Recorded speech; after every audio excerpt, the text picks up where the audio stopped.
नमस्ते बच्चों, आप सभी का स्वागत है।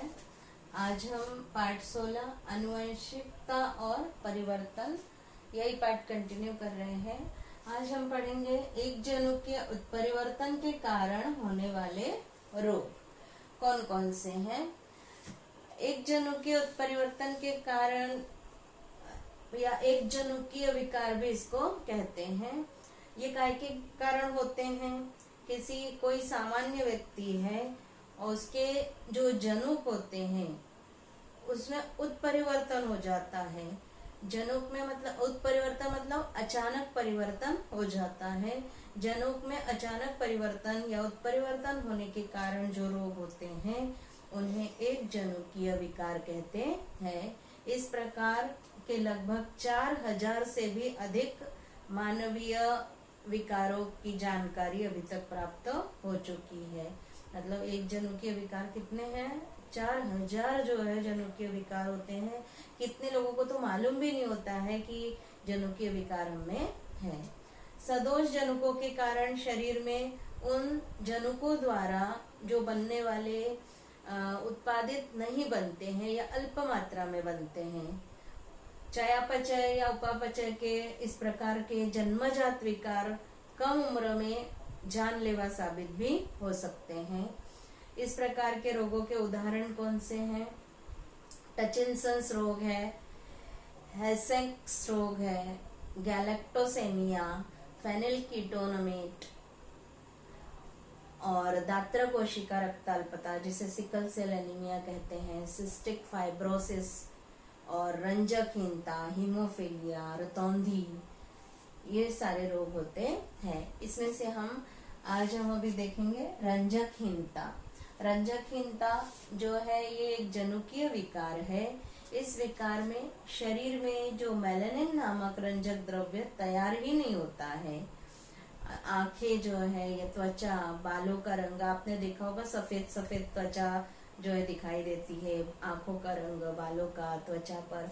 तो ये काय के कारण होता है? हमारी त्वचा को जो रंग प्राप्त होता है वो त्वचा में जो है मेलानिन नामक रंजक द्रव्य सतत स्रवित होता रहता है। जिनकी त्वचा में ये मेलानिन कम स्रवित होता है उनकी त्वचा सफेद या गोरे रंग की बोल सकते हैं, और जिनकी त्वचा में ज्यादा मेलानिन जो है स्रवित होता है उनकी त्वचा अधिक गहरी होती है। तो ये मेलानिन जो भूरे रंग का जो रंजक होता है रंग, ये प्राप्त नहीं हो पाता है बालों को, आंखों को। ऐसे व्यक्ति को क्या बोलते हैं? रंजकहीन व्यक्ति कहते हैं। रंजकहीन व्यक्ति की त्वचा निस्तेज होती है, मतलब बहुत ज्यादा सेंसेशन नहीं होता है उसमें। बाल सफेद होते हैं, आंखें जो होती है गुलाबी गुलाबी सी आंखें होती है, क्योंकि आंख की पुतली और दृष्टि पटल में रंजक द्रव्य नहीं होता है। दूसरा होता है दात्र कोशिका रक्ताल्पता या सिकल सेल एनीमिया। ये सिकल सेल एनीमिया जो होता है ये प्रथिन, डीएनए इन अणुओं की रचना के किसी भी एकदम छोटे बदलाव के परिणाम स्वरूप रोग या विकार ये होता है। जो प्रथिन पाए जाते हैं रक्त में, डीएनए होता है, इन अणुओं की रचना के एक छोटा सा बदलाव होता है तब ये हो जाता है। जहाँ हीमोग्लोबिन जो होता है रक्त का, इस हीमोग्लोबिन के अणु की रचना का जो छठा अमीनो अम्ल ग्लूटामिक अम्ल होता है, इसकी जगह वैलिन अम्ल ले लेता है। तो हीमोग्लोबिन के अणु की रचना में परिवर्तन आ जाता है।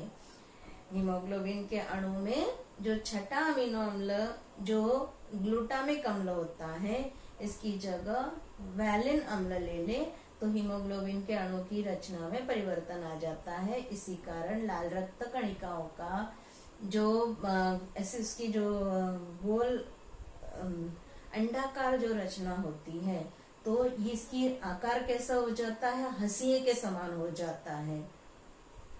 इसी स्थिति को दात्र कोशिका रक्ताल्पता कहते हैं। अब ये हीमोग्लोबिन के अणु कैसे अंडाकार होते हैं, जिसके कारण रक्त में जो है तेजी से बहते रहते हैं। लेकिन जो है ये लाल रक्त कणिकाओं के अणु कैसे होते हैं?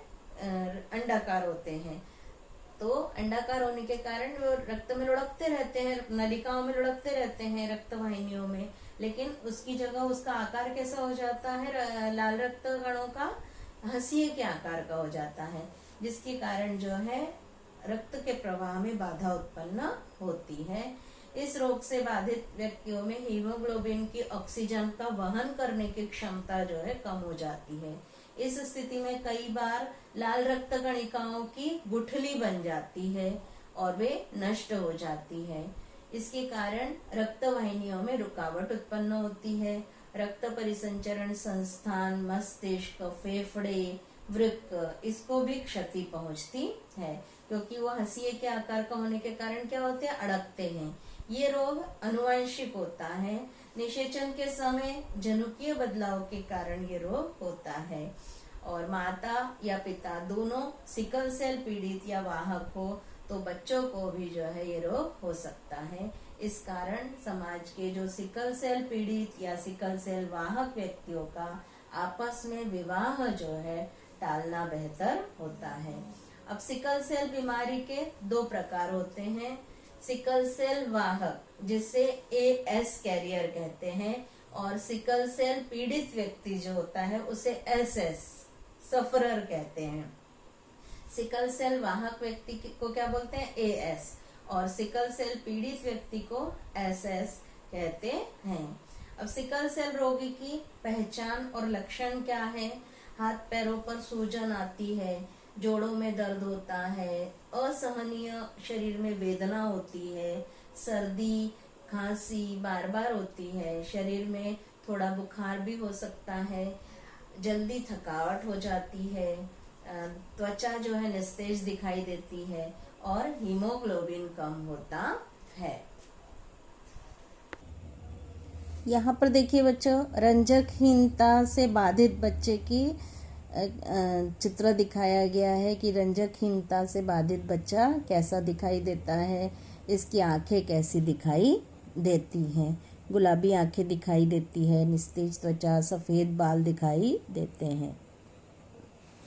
यहाँ पर देखिए बच्चों, एक साधारण व्यक्ति में जो सिकल सेल एनीमिया में जो एक साधारण व्यक्ति के लाल रक्त कणिकाएं दिखाई हैं रक्त वाहिनियों में, अंडाकार रक्त वाहिनियां, और सिकल सेल से बाधित व्यक्ति है उसमें लाल रक्त कणिकाओं का आकार कैसा हो जाता है, हंसिए के आकार का हो जाता है, जिससे रक्त प्रवाह में बाधा उत्पन्न होती है।